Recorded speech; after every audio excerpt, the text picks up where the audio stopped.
জন্য।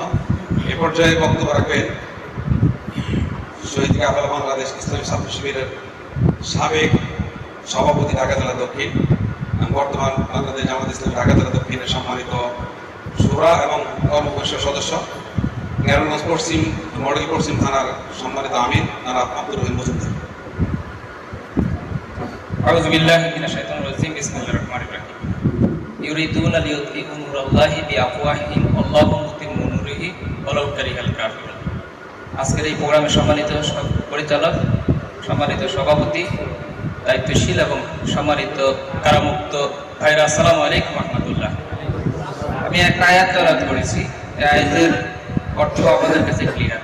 তারা আমাদেরকে একেবারে সমূলে শেষ করে দিতে চেয়েছিল, সমূলে শেষ করে দিতে চেয়েছিল।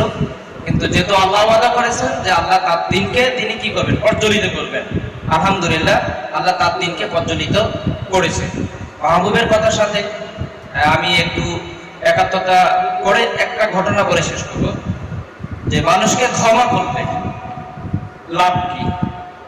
এখন যে সময়টা আমরা পেয়েছি, এ সময় আমাদেরকে লোকজন খুব বেশি কাজ চায়।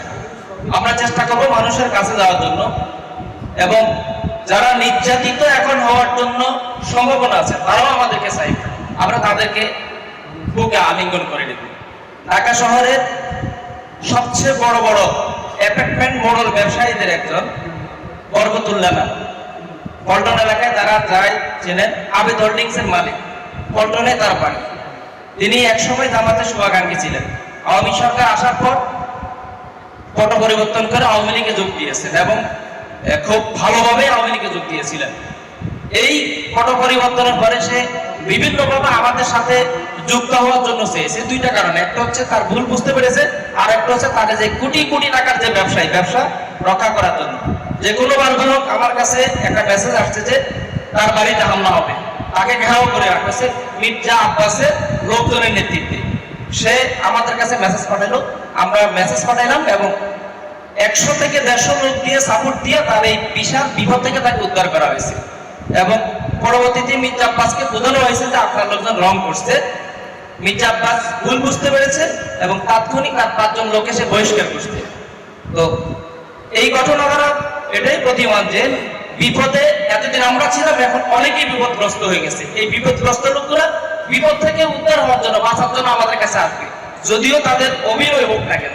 আমরা তাদেরকে আশ্রয় দেওয়ার চেষ্টা করবো সাধ্য অনুযায়ী এবং ব্যাপক হারে মানুষের কাছে পৌঁছানোর যে সুযোগ, সে সুযোগটাকে কাজে লাগাবো। আল্লাহ রাব্বুল আলামিন আমাদেরকে তৌফিক দান করুন।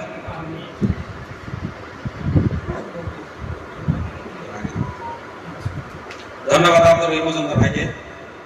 সম্মানিত ভাইরা, আমরা এটা আমাদের বিজয় এসেছে, আল্লাহ আমাদের বিজয় দান করেছেন, এটাকে যেন আমরা কাজে লাগাই। আমাদের বদুল বক্তব্য আমাদের জেলা আমির সাহেব বলেছেন, আমাদের একটি আছে যে যখন বিপদ থাকে, মুসিবত থাকে, তখন আমাদের অনেক কাজ হয়, কিন্তু যখন একটু সুযোগ আসে তখন কিন্তু আমাদের কাজ ওইভাবে হয় না। যেটা আমরা দেখেছি 2001 থেকে 2006 পর্যন্ত, কাজে এই সময়টাকে আমাদের অবশ্যই কাজে লাগাতে হবে। আজকে আমরা এই যে অনেকদিন পরে কিন্তু একটা অন্য প্রোগ্রাম করতেছি। এইভাবে আমরা এখন শিবিরে আমাদের বিভিন্ন জায়গায় অফিস হবে, সেখানে আমরা নতুন লোকজন আসবে, যোগদান করবে, তাদের নিয়ে তাদের মানোন্নয়ন, কর্মী গঠন, এরপরে যারা কর্মী আছে তাদের রোপণ করা, এবং প্রত্যেকটা মহল্লায় পাড়ায় আমাদের ইউনিট ক্যাম্প করা, উপশাখায় ক্যাম্প করে কাজগুলো আমাদের করতে হবে। তো এই পর্যায়ে সংক্ষেপে বক্তব্য রাখার জন্য অনুরোধ জানাচ্ছি বাংলাদেশ ইসলামী ছাত্র শিবিরের সাবেক সদস্য এবং ঢাকা জেলা দক্ষিণের সাবেক বায়তুল মাল সম্পাদক, বর্তমান বাংলাদেশ জামাত ইসলামী ঢাকা জেলা দক্ষিণের সাহিত্য ও সাংস্কৃতিক সম্পাদক জনাব গাজী বেলাল উদ্দিন থেকে।